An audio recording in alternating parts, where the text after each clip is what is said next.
Ха-ха, құрғыр, қатал бол. Сен қаншық құрғыр мені білмейсің. Сен мен туралы 1 минуттық құрғыр видеоны көресің де, менің қалай жаттығатынымды, қалай өмір сүретінімді, өміріме қаншалықты құрғыр адалдықпен қарайтынымды білмейсің. Сонда неге мазақ қыласың? Мүмкін ол үйінде отырған жалқау тәртіпсіз, адалдығы жоқ семіз құрғыр шығар. Мүмкін қызғаныштан шығар. Кім білсін? Бірақ мынаған сенімді бол. Мен бұрынғыдан да күшті болып ораламын. Азап, ауыртпалық, сәтсіздік, өз-өзіңе күмән, қараңғылық, жарықтың шексіз әлемі. Бірақ сол жарыққа жету үшін осының бәрінен өтуің керек. Кейбірің мүлде түсінбейсіңдер. Кейбірің ұзақ уақыт бойы орташа деңгейде қалдыңдар. Сондықтан ауыр еңбектің не екенін білмейсіңдер. Сен өз мүмкіндігіңді ашуға тырыспай-ақ өліп кетесің, ал ол қандай сезім болмақ?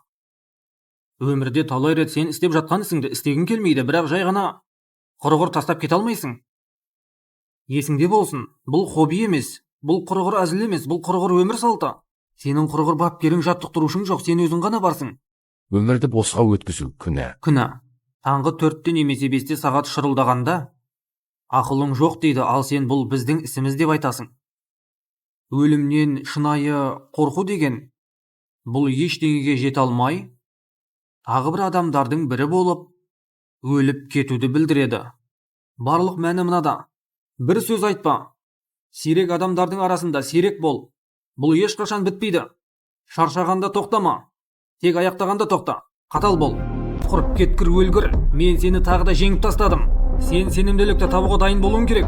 Айқаста қал, соғыста қал, шайқаста қал, ақылыңды сауыт қыл. Сен диванда жатып үздік болмайсың. Сен осында келіп, күн сайын бар күшіңді салғанда ғана үздік боласың. Өзіңнің миыңа ие бол. Өмірің миыңды басқармасын. Бар күшіңді сал, қатал бол.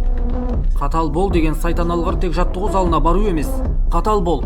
Бұл сен мүлде істей алмайтын кезде де қосымша қадам жасау. Сол сенің өзін-өзі құрметтеуді құрады. Қатал бол. Демалыс күні бір күні келеді, бірақ бүгін емес. Тұр сайтан алғыр. Сен жеткілікті құрғыр мықты емессің. Сен құрғыр қаттырақ жұмыс істеуің керек. Сен құрғыр менің аяғымды сындырғың келсе, жарайды. Мен ол азап пен қайғыны керісінше айналдырамын да сенің жаныңды аламын. Су мұздай болса екен деймін. Мен құрғыр нұсқаулықтар бойынша жүгіруді жалғастыра берсем екен деймін. Құрып кеткір жаңбыр жауса екен деймін. Соңы белгісіз болғанда, қашықтық белгісіз болғанда, дәл сол кезде сен құрғыр өзіңнің кім екеніңді білесің. Қатал бол.